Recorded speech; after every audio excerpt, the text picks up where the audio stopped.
बहू के बर्तन, ससुराल के कपड़े। हमेशा की तरह सुबह सुबह नैना के घर से उसकी सास के ऐसी चिल्लाने की आवाज़ें आ रही थी मानो उसके घर पर किसी ने बम मार दिया हो, जिसकी आवाज़ सुनकर बाहर से गुजर रही प्रभा और शीला आपस में कहती हैं, भाग्य फूट गए बेचारी के। न जानी ये नैना कब खाना बनाना सीखेगी। जैसे ही यहाँ नैना के कुकर की सीटी बंद होती है, वहाँ सुमन की सीटी बजनी शुरू हो जाती है। तो अब इसमें सुमन की क्या गलती? नैना खाना ही ऐसा बनाती है। सास बहू को लाती ही क्यों है कि भाई थोड़ा आराम मिले, शरीर को अच्छा अच्छा खाने को मिले। पर नैना बेचारी की ये एक इच्छा भी पूरी नहीं कर पा रही है। एक मेरी बहू है जिसके हाथ के खाने की तारीफ करते करते लोग नहीं थकते, और दूसरी ये नैना। माना कई मामलों में मेरी सुमन से बकझक हो जाती है, पर इस मैटर में तो मुझे उस पर ही तरस आता है। जहाँ एक तरफ शीला और प्रभा मिलकर सुमन के दुख के बारे में बात कर रही थी, वहाँ सुमन अपनी बहू पर चिल्ला चिल्ला कर उसे दुखी करती जा रही थी। हे भगवान, प्रेम तुझे यही लड़की मिली थी शादी करके लाने के लिए। तेरी शादी को 1 साल हो गया, पर मेरा भगवान जानता है कि आज तक एक दिन भी ऐसा नहीं हुआ कि मुझे अच्छा खाना खाने को मिला हो गया ना मम्मी, कब से तो तुम उसे सुना रही हो जाती है गलती। अरे क्या गलती? ये रोटी देखो, ऐसी जिसे खाने के लिए लोहे के दांत रखवाने पड़ेंगे। उस रोटी को डुबोने के लिए दाल भी तो बनाई है मम्मी मैंने। दाल के साथ खाइए ना, ठीक लगेगी रोटी। वो ना तवा पुराना हो गया है तो उसी कारण रोटियां ज़रा कड़क बनती है। ऐसे बर्तनों में खाना बनाने से मेरी भी ना मेहनत बर्बाद होती है और आप लोगों का मूड भी। इसीलिए तो कहती हूँ कुछ बर्तन ले लेते हैं ना मम्मी जी। अच्छा, ये दाल है? बताओ, मुझे तो लगा सब्जी का झोल है। इतनी मेहनत के बाद भी खाना खराब बनता है, इसीलिए कहती हूँ मम्मी जी एक कुकर ला ही दो मुझे। अरे क्या करेगी तू कुकर का? हमेशा से इसी कुकर में दाल बनाती आई हूँ मैं। क्यों जी, याद है ना मेरे मायके से लाई थी मैं ये कुकर। क्या दिन थे वो। कुकर की क्वालिटी क्या भाई, कितना साथ दिया इसने, और आज भी दे ही रहा है। आजकल तो जो भी सामान लाओ हफ्ते भर में दम तोड़ देता है। तेरे ही मायके से ओवन आया था, 6 महीने भी चला क्या, तू ही बता।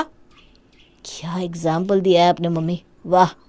आपके हाथों से बनाए उस दाल का तो कोई जवाब नहीं। आहा, कुकर में तो दिक्कत ही नहीं। नैना, ये तो पक्का हो गया है, पूरा बचपन मेरा इसी कुकर की दाल को खा कर बीता है।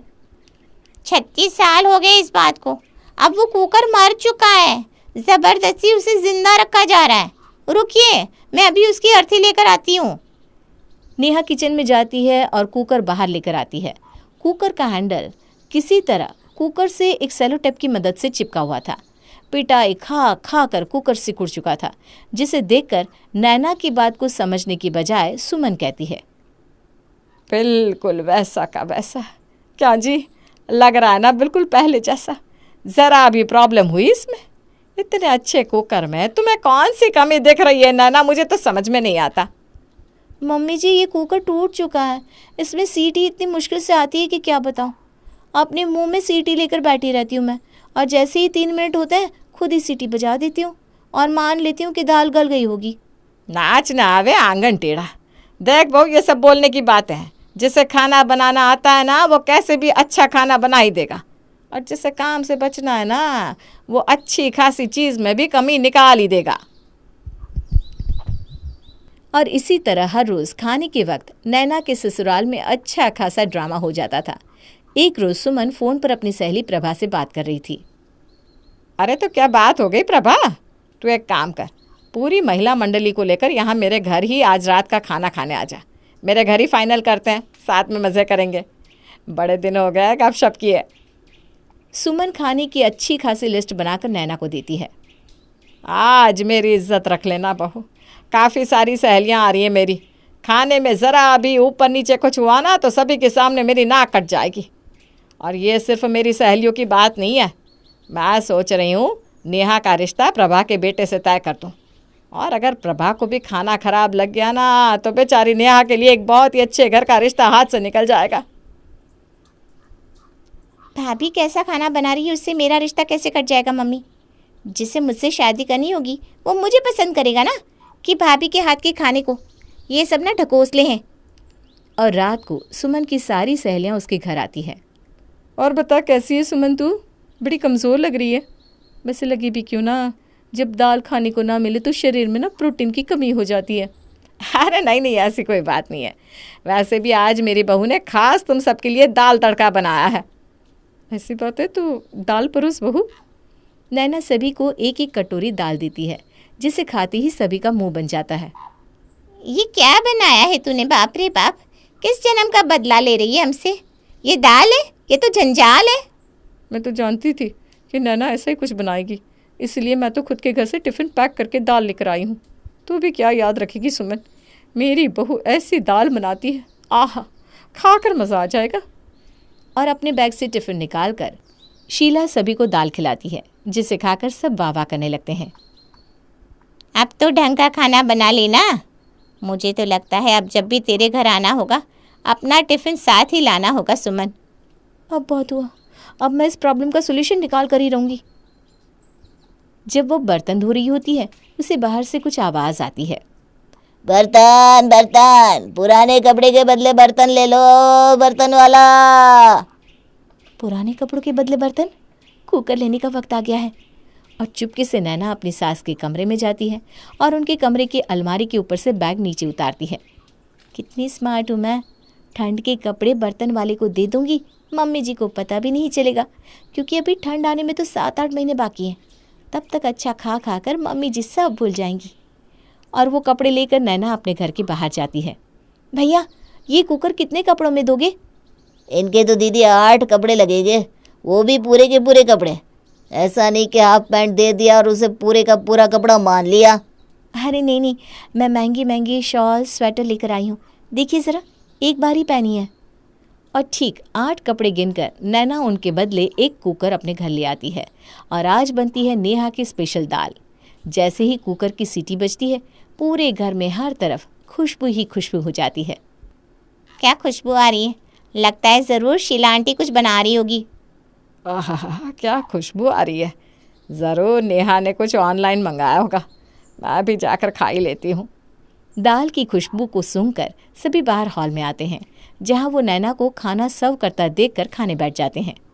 वाह, क्या दाल बनाई है तुमने नैना, लगता ही नहीं घर पर बनी है। देखा, मैंने तो पहले ही कहा था, सब हाथ का दोष है, कुकर का नहीं। सब भाग्य का दोष है और कुछ नहीं। चलो अब मिल गई ना दाल, खाओ सब।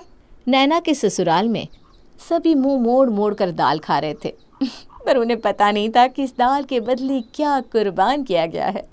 अगली सुबह सुमन सबसे पहले अपनी सहेली को कॉल करके फिर से खाने पर बुलाती है और दरवाजे पर सभी पूछते हैं और नैना की बुराई करते हुए अंदर आते हैं।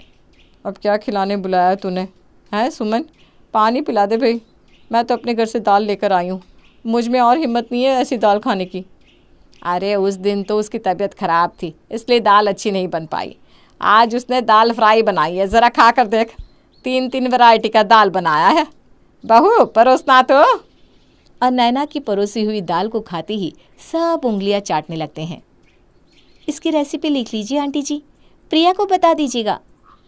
घर पर वो आपको ऐसी दाल बनाकर खिलाने की ट्राई कर सकती है, क्योंकि ऐसी दाल ना मेरे अलावा किसी और के हाथ से बन ही नहीं सकती। फिक्र मत कीजिए आंटी, प्रिया बना तो नहीं पाएगी पर ट्राई कर सकती है लेकिन फिर मेरे पास मत आइएगा। हाँ, सभी को अच्छी दाल खिलाने के बाद अब नैना का मन अच्छी रोटियां बनाने का कर रहा था। ये तवा तो जल जल कर ऐसा हो गया कि रोटियां ही जल जा रही है। अब इस प्रॉब्लम का भी सोल्यूशन करना होगा। और इस प्रॉब्लम का सोल्यूशन निकालने के लिए नैना फिर से अपनी सास के कमरे में जाती है। ठंड के कपड़ों से तो पहले ही मैंने बर्तन ले लिए, अब क्या करूं? तभी बाथरूम से सुमन नैना को आवाज़ देते हुए कहती है, अरे बहू, मेरी साड़ी बिस्तर पर ही छूट गई है, ज़रा पकड़ा तो। अरे वाह, मम्मी जी की साड़ियाँ, ये तो मैंने सोचा ही नहीं था। पार्टी में तो हम रोज़ जाते नहीं। एक काम करती हूँ, मम्मी जी की हैवी साड़ियाँ बर्तन वाले को दे देती हूँ और अपनी सास की महंगी महंगी साड़ियाँ बर्तन वाले को देकर नैना कुछ और बर्तन खरीद लेती है। उस वक्त तो किसी को कुछ समझ में नहीं आता और सुमन ही सबसे ज़्यादा आगे बढ़कर नैना की तारीफ़ करती है। वाह वाह बहू, इतना तो ठंड से गर्मी आते वक्त मौसम में बदलाव नहीं हुआ है जितना तेरे हाथों में बदलाव देख लिया मैंने। अमृत बना दिया तूने, अमृत। अब मजाल है क्या कि कोई तुझे एक शब्द भी कहे मैं गोली ना मार दूँ उसे। सुमन ये कह रही होती है तभी दरवाजे पर प्रभा आती है और उसे इनविटेशन देते हुए कहती है, मुझे बैठने को बोलना भी मत सुमन, जरा भी फुर्सत नहीं है।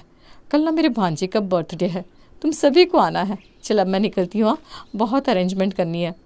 चलो, बड़े दिनों बाद ऑफ सीज़न में भी कम से कम खाने का कार्ड तो आया। मैं जाती हूँ, अपने कपड़े फाइनल कर लेती हूँ। और जैसे ही अपनी साड़ियाँ निकालने के लिए सुमन अपना कपबोर्ड खोलती है तो देखती है वहाँ एक भी साड़ी नहीं है। अरे बहू, कहाँ है तू? तूने मेरी साड़ियाँ देखी क्या? कहीं नहीं मिल रही। जी कहाँ है आप? ज़रूर आपने ही मेरी साड़ियाँ इधर उधर की होगी अपने कुर्ते निकालने के चक्कर में। आपका बस चले ना तो आप तो मेरी साड़ियों को आग ही लगा दे। अरे भाग्यवान, मैं आपकी साड़ी पहनकर चला जाऊंगा क्या? क्या कुछ भी कह दिए। मुझे आपकी साड़ियों से क्या लेना देना, और मैं क्यों जलाऊंगा जबकि उनका पेमेंट मेरे ही जेब से जाना है। मैं डबल नुकसान करूंगा क्या अपना? अरे तो कहाँ गई मेरी साड़ी? धरती खा गई, आसमान निकल गया। मुझे कल पार्टी में जाना है। अब नई साड़ी लेने की तो बात भी मत करिएगा आप मम्मी जी, क्योंकि जब घर में नया कुकर खरीदने के लिए पैसे नहीं है तो साड़ी के लिए पैसे कहाँ से आएंगे। खैर टेंशन हटाइए, मैंने नान बनाई है, खाकर देखिए ना। मुंह ना खुल जाए तो मेरा नाम भी नैना नहीं। और अपने नए बर्तनों में फिर से नई नई डिशेस बनाकर नैना सभी को परोसती है। पर जैसे जैसे अपने पुराने बर्तनों को नैना नए बर्तनों से रिप्लेस करती जाती है, उसे और नए बर्तन लेने का मन करता जाता है। पर तीसरी खरीदारी के लिए उसके पास उसकी सास के कपड़े तो बचे नहीं थे। अब बारी आती है अपने पतिदेव की। नैना प्रेम के कमरे में जाती है और उसके ऑफिस के कपड़े बर्तन वाले को देकर उसके बदले बर्तन खरीद लेती है। अगली सुबह ऑफिस के फॉर्मल ड्रेस के बजाय प्रेम अपने कमरे से कुर्ता पहनकर निकलता है। तो तुझे ऑफिस नहीं जाना था क्या? ये दिवाली वाला कुर्ता क्यों पहना है तूने? तो क्या करूँ पापा, परेशान हो गया हूँ। सुबह से हर जगह मैंने अपनी वाइट शर्ट और ब्लैक पैंट ढूंढी, पर पता नहीं उसे धरती खा गई या आसमान निकल गया। मेरे ऑफिशियल कपड़े कहीं मिल ही नहीं रहे, तो ऑफिस मुझे कुर्ता पहनकर ही जाना होगा। वहाँ जो होगा देखा जाएगा। पहले मैं आज अपना प्रोजेक्ट तो सबमिट कर दूँ। और अपने ऑफिस में बिना प्रॉपर ड्रेस के पहुंचने के कारण प्रेम की तो अच्छी खासी क्लास लग जाती है। पर नैना के ससुराल वालों का दुख तो अभी शुरू हुआ था। सुमन जी, मेरे कपड़े कहाँ हैं? मुझे बैंक जाना है। आज ऐसे भी सेकंड सैटरडे है, 1 बजे तक बैंक बंद हो जाएगा। कहाँ चले गए मेरे कपड़े? अच्छा, आपके कपड़े कहीं चले गए हैं? यहीं गए होंगे, आपको दिख नहीं रहे होंगे। जैसा आपने उस दिन कहा था ना कि मेरी साड़ियाँ भी यहीं कहीं हैं, मुझे दिख नहीं रही, मेरी आंखें ख़राब है, तो आज अपनी आंखें इस्तेमाल कर लो। अरे मजाक मत कीजिए सुमन जी, बहुत सीरियस बात है। मुझे बैंक से पैसे निकालने जाना है, एक भी कपड़ा पहनने के लिए नहीं है। क्या पहनूं मैं? तभी अपने कमरे से एक लुंगी लेकर नैना अपने ससुर के कमरे में आती है। ये लीजिए पापा जी, आपके लिए ये सफ़ेद लुंगी। ये आपको ना गर्मी से बचाएगी और कॉटन की है तो गर्मी भी नहीं लगेगी। काम का काम और कपड़े का कपड़ा। कपड़े ना होने के कारण विनीत को लुंगी में ही बैंक निकलना पड़ता है और अगले दिन नैना प्रेम के कुर्ते तक बेच देती है और बेचारे को बनियान में ही ऑफिस के लिए निकलना पड़ता है। जैसे ही बनियान और हाफ पैंट में प्रेम अपने ऑफिस पहुंचता है, सभी उसका मजाक उड़ाना शुरू कर देते हैं। अरे वाह प्रेम, ये तूने बड़ा अच्छा किया। अब तेरी इस हालत को देखकर बॉस को भी समझ में आ जाएगा कि वो हमें कितना खटाता है और कितनी कम पेमेंट देता है। बॉस पर प्रेशर बनाने का ये बड़ा अच्छा उपाय है। कल से मैं बिना बनियान में आने वाला हूँ। अरे जाहिलो, चुप हो जाओ। यहाँ मेरे पास पहनने तक के कपड़े नहीं बचे, फिर भी प्रोजेक्ट लेकर मुझे ऑफिस पहुँचना पड़ा और तुम सबको ये मेरा प्लान लग रहा है। ये क्या तरीका है प्रेम ऑफिस आने का? हमारे ऑफिस में लड़कियां भी हैं, कितना अनकंफर्टेबल फील कर रही है सब। तुम्हें काम करना है कि नहीं? ये ऑफिस है, कोई रैम्प शो नहीं जहाँ कभी तुम कुर्ता पहनकर आ जाते हो, कभी बनियान पहनकर। बनियान तो हम सब ने पहनी है सर, बस ये कहिए कि मैंने बनियान के ऊपर शर्ट नहीं पहनी, पर ऐसे आना भी मजबूरी थी। सर 5 दिन के बाद इस मंथ की सैलरी आएगी, अगर मैं अभी नहीं आता तो आप मेरी सैलरी रुकवा देते। एक बार सैलरी आ जाए फिर पूरे के पूरे कपड़े पहन कर आऊँगा सर। नैना के ससुराल में किसी के भी पास कपड़े नहीं बचे थे, किसी तरह सभी गुजारा कर रहे थे और 5 दिन के बाद आती है प्रेम की सैलरी और किसी तरह सभी कुछ कुछ कपड़े लेकर एक बार के लिए सब कुछ मैनेज कर लेते हैं।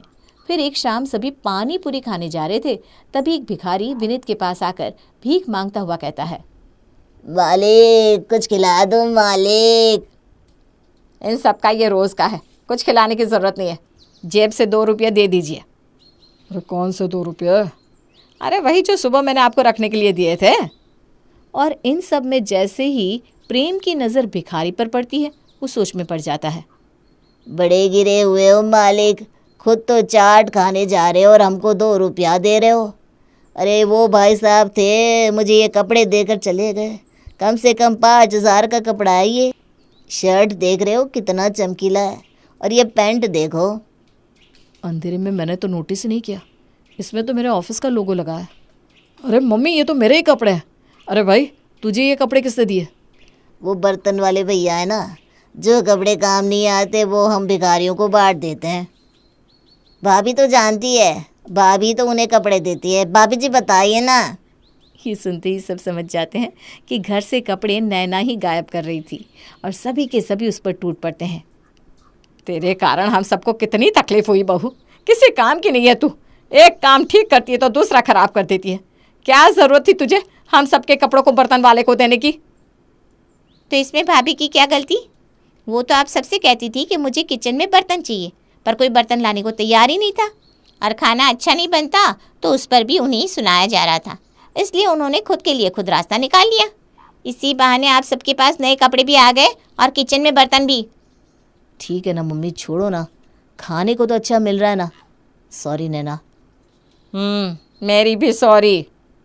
कोई बात नहीं मम्मी, आज रात के खाने में राजमा बना रही हूँ। राजमा खाओ, सारे गम भूल जाओ।